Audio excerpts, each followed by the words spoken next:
Samajwadi party के वरिष्ठ नेता प्रदीप सिंह बब्बू जी ने कुछ समय पहले समाजवादी पार्टी को अलविदा कहा और भाजपा को ज्वाइन किया है।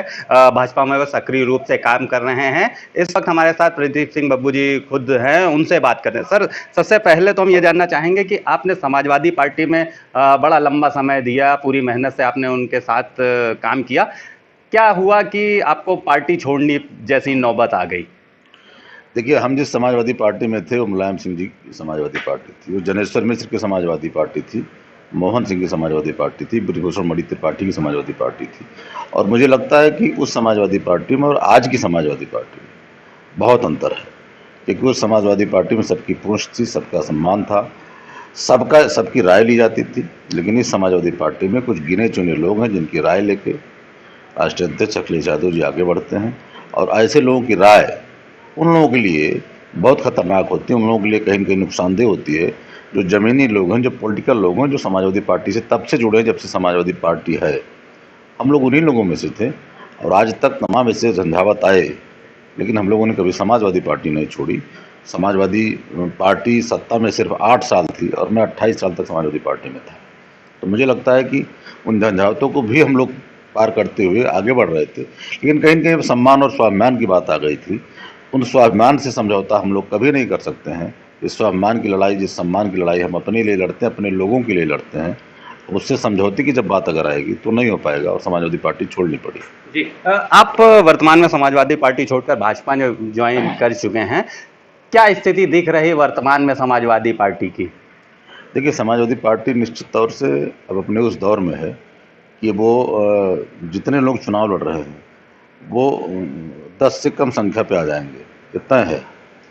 और भारतीय जनता पार्टी जिस आधार पे एग्जिट पोल हुआ है और एग्जिट पोल के नतीजे आ रहे हैं, मुझे लग रहा है कि उन आधार पे हम 400 सीटें पार करके सरकार बनाएंगे मोदी जी के नेतृत्व में।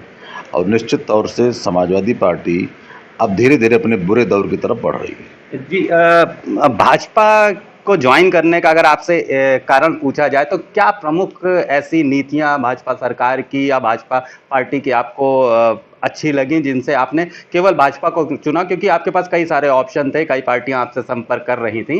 क्या वजह रही भाजपा को ही ज्वाइन करने की? देखिए, भारतीय जनता पार्टी की सबसे बड़ी खूबी है ये कि सबका साथ और सबका विकास और सबका प्रयास, सबका विश्वास, सबको लेके चलने की कोशिश करती है भारतीय जनता पार्टी, इसमें कोई दो राय नहीं है। और कहीं न कहीं आज हम लोग समाजवादी पार्टी में थे तो पीडीए पीडीए का नारा बड़ा उछलता था और उस पीडीए के नारे में कहीं न कहीं जो समाजवादी पार्टी का समण तबका, समण राजनीति के लोग हैं, वो कहीं न कहीं उपेक्षित हो रहे थे। भारतीय जनता पार्टी में ऐसे सारे लोगों को साथ लेकर चला जाता है, उनके सम्मान और स्वाभिमान की सुरक्षा होती है। तो मुझे लगता है ये ऐसी पार्टी थी जिसमें हम लोग साथ रख के चल सकते थे। इसके अलावा राष्ट्रीय नेतृत्व में अंतर्राष्ट्रीय स्तर पे तमाम ऐसी घटनाएँ हुई, चाहे धारा 370 हुआ, राम मंदिर का निर्माण हुआ, ऐसी तमाम घटनाएँ हुई कि जो कहीं न कहीं हम लोगों को उससे भी कहीं न कहीं हम लोग प्रभावित थे। राम मंदिर का निर्माण एक ऐसी ऐतिहासिक घटना थी, क्योंकि मैं अम्बेडकर नगर का रहने वाला हूँ, जहाँ राम मंदिर है वहाँ से हमारे घर की दूरी 50 किलोमीटर की दूरी पे है। एक हमारी भावना, एक हमारी आस्था उस मंदिर से जुड़ी हुई है। हमारे पुरखे, हमारे ऐसे लोगों ने, तमाम लोगों ने जो शहादत दी है राम मंदिर के नाम पे। और चूँकि हम लोगों ने तो ये भी तय किया था कि जब तक राम मंदिर का निर्माण नहीं हो जाएगा तब तक हमारे पुरखे जूते नहीं पहनेंगे, पगड़ी नहीं बांधेंगे। हम लोग उस तरह से उस परिवार से जुड़े लोग थे। और अगर हम लोगों को कहीं ये रोका जाएगा कि नहीं अभी कोई दर्शन नहीं करेगा, अभी कोई नहीं जाएगा, तो ये कहीं न कहीं हमारी आस्था पे भी चोट है, हमारी जो भावना है उससे भी खिलवाड़ किया जा रहा है। तो मुझे लगता है समाजवादी पार्टी छोड़ के भारतीय जनता पार्टी में आने के कई ऐसे प्रमुख कारण थे कि मुझे लगा कि भारतीय जनता पार्टी सबसे बेहतर पार्टी, सबसे बेहतर नेतृत्व है, इसलिए उनके साथ हूँ। सर, आपसे ये जानना चाहेंगे कि केंद्र की भाजपा सरकार और उत्तर प्रदेश में योगी जी के नेतृत्व में भाजपा सरकार को आप कैसे देखते हैं? ये किस तरह की इनकी योजनाएं रहीं, कितना फायदा मिल रहा है देश और प्रदेश की जनता को? देखिए, केंद्र की भाजपा सरकार जो मोदी जी के नेतृत्व में चल रही है, जितने वायदे उन्होंने किए थे, उन वायदों को कहीं न कहीं उनको पूरा किया है। धारा 370 को हटाने का काम किया, 3 तलाक को हटाने का काम किया उन्होंने, राम मंदिर बनवाने का काम उन्होंने किया।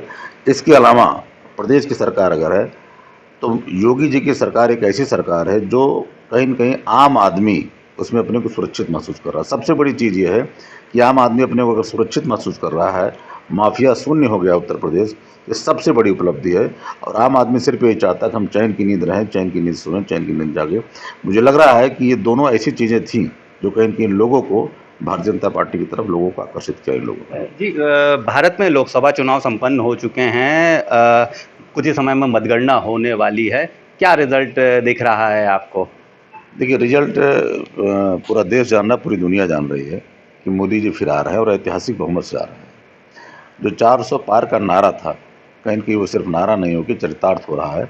आज एग्जिट पोल भी उसी तरफ जा रहे हैं। लेकिन अगर हम एग्जिट पोल की ही बात सिर्फ न करें, हम लोग जो अपने हमारे अनुभव है, हमारे जो अपने हम लोगों के सर्वे थे, उस आधार पर हम ये कह सकते हैं कि 400 सीटें पार करके मोदी जी पुनः एक ऐतिहासिक बहुमत से सत्ता में आने वाले हैं, प्रधानमंत्री बनने वाले हैं। और फिर से भारतीय जनता पार्टी देश और दुनिया में ये दिखाएगी कि कैसे किस तरह लोगों को साथ लेकर चला जा सकता है, चाहे वो बहुसंख्यक हो, चाहे वो अल्पसंख्यक हो। सबको, सबका साथ, सबका विकास और सबका विश्वास, सबके प्रयास से ये जो मूल भावना है, इस मूल भावना के साथ कैसे चला जाएगा, ये मोदी जी पुनः फिर लोगों को दिखाएंगे, उसका एहसास कराएंगे। धन्यवाद सर। तो हमने बात करी भारतीय जनता पार्टी के वरिष्ठ नेता प्रदीप सिंह बब्बू जी से। आपको बता दें कि पिछले 28-30 सालों से इन्होंने समाजवादी पार्टी में अपनी सेवाएं दी। कई बड़े पदों पर ये रहे और पूरी मेहनत से उन्होंने समाजवादी पार्टी को बढ़ाने का काम किया। समाजवादी पार्टी जब अपने बुरे दौर से गुजर रही थी, तब ये लोग सबसे अग्रणी पंक्ति में खड़े होकर के सभी मुद्दों पर लड़ाई लड़ने का काम करते थे। लेकिन जुड़े हुए कार्यकर्ताओं की, जो दिल से पार्टी से जुड़े होते, उन कार्यकर्ताओं की उपेक्षाओं से काफ़ी आहत होने के बाद इन्होंने भारतीय जनता पार्टी ज्वाइन करी। प्रदीप सिंह बब्बू जी का साफ तौर पर कहना है कि प्रधानमंत्री नरेंद्र मोदी जी की नीतियां अच्छी हैं, उससे देश और समाज का उत्थान हो रहा। उन्हीं से प्रभावित होकर इन्होंने समाजवादी पार्टी ज्वाइन की है। और लोकसभा चुनाव के परिणामों पर बात करते हुए उन्होंने कहा कि भाजपा का नारा अब की बार 400 पार पूरी तरह से चरितार्थ होने वाला है तथा नरेंद्र मोदी जी के नेतृत्व में एक बार फिर से भाजपा सरकार देश का उत्थान करने के लिए आने वाली है। वीडियो जर्नलिस्ट अखिलेश सिंह के साथ संतोष कुमार, भूमि टीवी, लखनऊ।